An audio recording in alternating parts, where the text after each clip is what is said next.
qu'on retrouve Guillaume Maillard-Pacini en direct de Milanello avant l'AC Milan PSG de ce mardi. Comment ça va, Guillaume?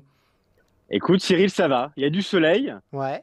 Donc, on va espérer que ça dure jusque demain pour ce Milan PSG qui, ici, honnêtement, est très attendu. Parce que Milan n'est pas en grande forme, Cyril. Donc, c'est un match qui fait grand bruit dans les rues milanaises. Tu viens de voir passer Olivier Giroud qui n'a pas voulu répondre à Oui. tes questions, notamment tes questions capillaires, faut le savoir. On va parler d'un autre homme tout de suite, Guillaume, parce que ça va être un gros sujet de l'avant-match. C'est évidemment Gianluigi Donnarumma qui fait son retour à San Siro. On se souvient des Ouais. conditions de son départ. Ça avait beaucoup fait parler, ça fait toujours beaucoup parler. Et je crois savoir que tu as quelques petites infos à nous donner sur l'accueil qui lui sera réservé ce mardi à San Siro. Alors, écoute, ce que je peux te dire, Cyril, c'est qu'il y a une espèce de surprise qui se prépare pour Donnarumma. C'est-à-dire que, de ce que j'ai appris, de ce qui est laissé filtrer, les ultras du Milan ont préparé quelque chose de particulier. Alors, on ne sait pas si c'est un tifo, si c'est des sifflets, tu sais, comme l'Inter l'a fait avec Lukaku il y a une Ouais, semaine avec la Roma. Ce sera des billets de banque, on comme se ça l'avait souvient été à de l'époque. ouais, Tu te souviens avec Donnarumma, ouais, Donnarumma, ouais. tout à fait. Donc, on sait qu'il y a quelque chose qui se prépare pour Donnarumma, pour son accueil à Milan. Mais ça va être un accueil très hostile. Et ce que je peux te dire, Cyril, c'est qu'en ayant un responsable des ultras, il m'a dit, nous avons un but, c'est de lui faire vivre l'enfer. Donc voilà, je te laisse imaginer ce qui est attendu voilà, ici à Milan demain soir. Mais en tout cas, pour Donnarumma, ça va être un match ouais, très hostile et vraiment une ambiance qui va être compliquée pour le gardien italien.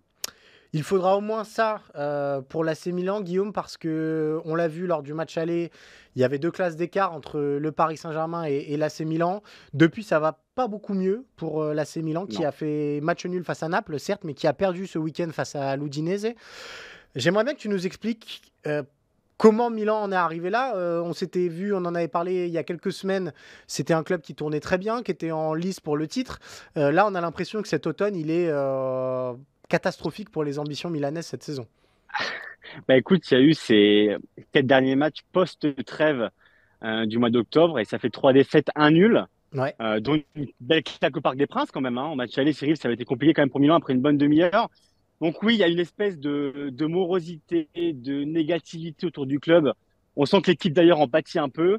On sent que le moral est assez en berne.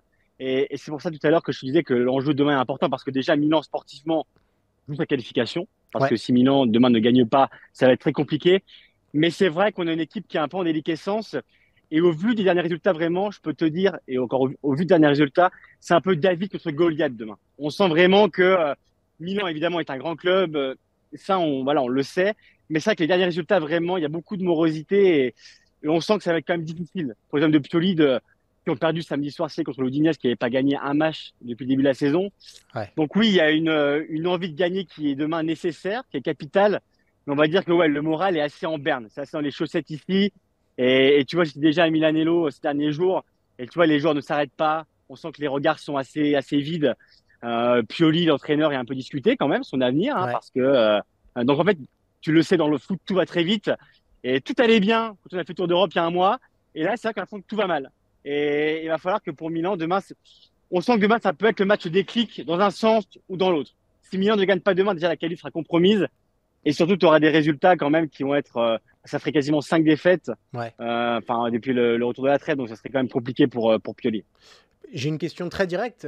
Où sont les cadres dans cette équipe? Parce qu'on a parlé de Leao et on a vu qu'après son match aller, il avait été très très critiqué par la presse milanaise. Où est Olivier Giroud qui marque plus beaucoup? Où est même Mike Maignan qui n'a pas été impeccable face au Paris C'est Saint-Germain? vrai. Euh, ils sont passés où ces leaders qui portaient un petit peu l'AC Milan? Et tu fais bien de le dire. Théo Hernandez, il est en grande difficulté depuis Théo quelques mois. Hernandez, bien sûr, ouais. Ouais, Mike Maignan, honnêtement, c'est pas le Mike Maignan qu'on a vu ces derniers mois, ces dernières semaines. Honnêtement, il y a beaucoup de complications. Olivier Giroud, c'est le seul qui a marqué hein, Ouais, ok. depuis le retour de la trêve. Il a marqué un doublé la semaine dernière à Naples. Donc, c'est les deux seuls buts que Milan a marqués. Donc, on a en Olivier Giroud le pauvre qui se bat un peu tout seul dans ce marasme un peu collectif. Mais c'est vrai que les cadres aujourd'hui déçoivent. Et tout à l'heure, Cyril, on aura Mike Maignan en conférence de presse. On va Ouais. lui demander quand même ce qui se passe. Parce qu'on a des leaders vraiment qui sont en difficulté, qui portent pas leur équipe. Et c'est quelque chose qui est beaucoup discuté sur l'Italie où on attend mieux des cadres justement de ce club-là et des Français notamment. Hein, parce qu'aujourd'hui, tu as même un joueur comme Pierre Kaloulou, Cyril, qui s'est blessé 4 mois. Qui Ouais. est quand même qui est très jeune mais qui fait partie des cadres aussi de ce club-là, hein, qui est arrivé il y a 3 ans à Milan. Donc on attend vraiment un réveil demain de Théo Hernandez qui revient de blessure. Il n'a pas joué ce week-end, mais il revient de blessure. Olivier Giroud qui sera évidemment titulaire. Mike Maignan qui devra faire face à Kylian Mbappé. Et au match aller, on a vu ce que ça peut donner. Ouais. Donc honnêtement, oui, il va falloir un réveil collectif du Milan. Et pour l'instant, en tout cas, voilà, ce que je peux dire ici, c'est qu'on n'est pas très confiant pour Ok. Milan. On a le PSG qui arrive, le PSG qui est en forme aussi. Donc c'est pour ça que je te parlais de David contre Goliath. On sent quand même que demain, ça va pas être facile et que demain, il faudra vraiment que tout le monde se réveille, les cadres compris pour Milan.